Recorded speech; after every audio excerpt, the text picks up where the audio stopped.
നമ്മൾ 70% വെള്ളമാണ് നമ്മുടെ ശരീരത്തിൽ.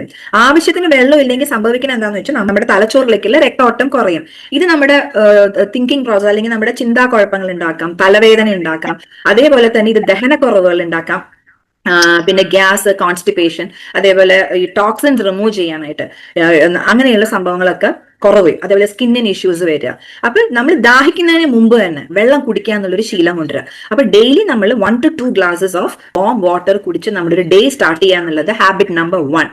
കൂടാണ്ട് എവറി 1 hour കൂടുമ്പോൾ ഒരു ഗ്ലാസ് വെള്ളം കുടിക്കാനുള്ള ഒരു ശീലം നമ്മൾ കൊണ്ടുവരാം. അപ്പൊ എന്ന് വെച്ച് കഴിഞ്ഞാൽ നമ്മുടെ ശരീരത്തിലെ ടോക്സിൻസ് ഒക്കെ റിമൂവ് ചെയ്ത് ആ ഒരു വൃത്തിയായിട്ട് നമ്മുടെ ശരീരത്തിനെ കൊണ്ടുപോകുമ്പോൾ ക്ഷീണം കുറയും, തലവേദന മാറും, കണ്ണിന് തിളക്കം വരും. ഇതൊക്കെ നമുക്ക് ശരീരത്തിലെ മാറ്റങ്ങൾ നമുക്ക് തന്നെ കാണാൻ പറ്റും. അപ്പൊ എന്താന്ന് വെച്ചാൽ ഇത്രയധികം പ്രാധാന്യമുള്ളതാണോ നമ്മുടെ വെള്ളം എന്ന് ചോദിച്ചാൽ അതെ, അത്രയും പ്രാധാന്യമുള്ളതാണ് വെള്ളം. പക്ഷെ വെള്ളം കുടിക്കാറേ ഇല്ല എന്ന് പറയുന്ന ആൾക്കാരുണ്ട്. ഞാൻ വെള്ളം കുടിക്കാറേ ഇല്ല, ഇടയ്ക്കിടയ്ക്ക് ബാത്റൂമിൽ പോകേണ്ടി വരും. ശരിയാണ്, ഇടയ്ക്കിടയ്ക്ക് ബാത്റൂമിൽ പോകാൻ തുടക്കത്തിൽ നമുക്ക് വെള്ളം കുടിക്കുമ്പോൾ ശരീരം അതനുസരിച്ച് അഡ്ജസ്റ്റ് ആവുന്നതാണ്, ടോക്സിൻസിനെയൊക്കെ റിമൂവ് ചെയ്യുന്നതാണ്. പക്ഷെ നമുക്ക് ആ ഒരു ബോഡി അത് അഡാപ്റ്റ് ചെയ്ത് കഴിഞ്ഞാൽ പിന്നെ നമുക്ക് ഭംഗിയായിട്ട് തന്നെ നമ്മുടെ ബോഡി ആ വക പ്രശ്നങ്ങളൊന്നും കാണിക്കില്ല, ബോഡി അതിനകത്ത് യൂസ്ഡ് ആയി മാറിക്കോളും. സെക്കൻഡ് എന്ന് പറയുന്നത് ഫുഡാണ്. നമ്മൾ കേട്ടിട്ടില്ലേ, you are what you eat.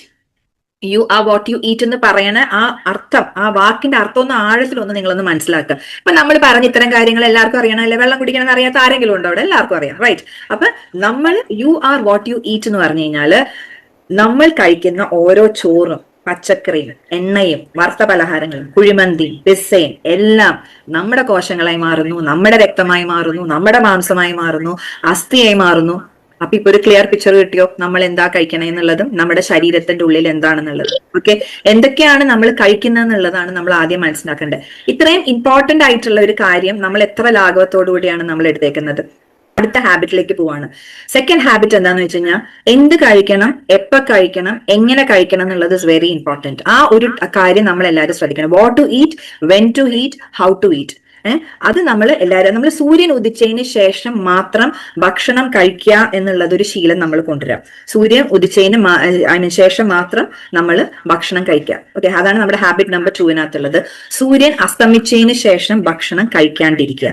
സൂര്യൻ ഉദിച്ചതിന് ശേഷം ഭക്ഷണം കഴിക്കുക, സൂര്യൻ അസ്തമിച്ചതിന് ശേഷം ഭക്ഷണം കഴിക്കാണ്ടിരിക്കുക എന്നുള്ളത് നമ്മൾ എല്ലാവരും ശ്രദ്ധിക്കേണ്ട ഒരു ഹാബിറ്റിനകത്ത് കൊണ്ടുവരണം. ഓക്കെ, ശരീരത്തില് നമ്മുടെ ശരീരവും നമ്മുടെ പ്രകൃതിയും, അതായത് നമ്മുടെ സർക്കാഡിയൻ റിതം എന്ന് പറയും, നമ്മുടെ സൂര്യൻ ഉദിച്ച് സൂര്യൻ അസ്തമിക്കുന്നത് ഫോളോ ചെയ്യണമെന്ന് പറയാനുള്ള കാരണം എന്താണെന്ന് വെച്ചാൽ നമ്മുടെ ഉള്ളിൽ ഒരു ജഠരാഗ്നി ഉണ്ട്. നമ്മുടെ ഉള്ളിലെ ജഠരാഗ്നി നമ്മൾ സൂര്യൻ ഉദിച്ചു വരുന്ന സമയത്ത് രാവിലെ അത് കുറവാണെങ്കിൽ ഉച്ചനേരത്ത് അത് അതിന്റെ പീക്കിലാണ് നിൽക്കുന്നത്, വൈകുന്നേരം ആകുമ്പോൾ അത് കുറയും. അതാണ് നമ്മുടെ ഒരു പ്രകൃതം നമുക്ക് ഭക്ഷണ രീതികൾ അങ്ങനെ സെറ്റ് ചെയ്തേക്കുന്നത്.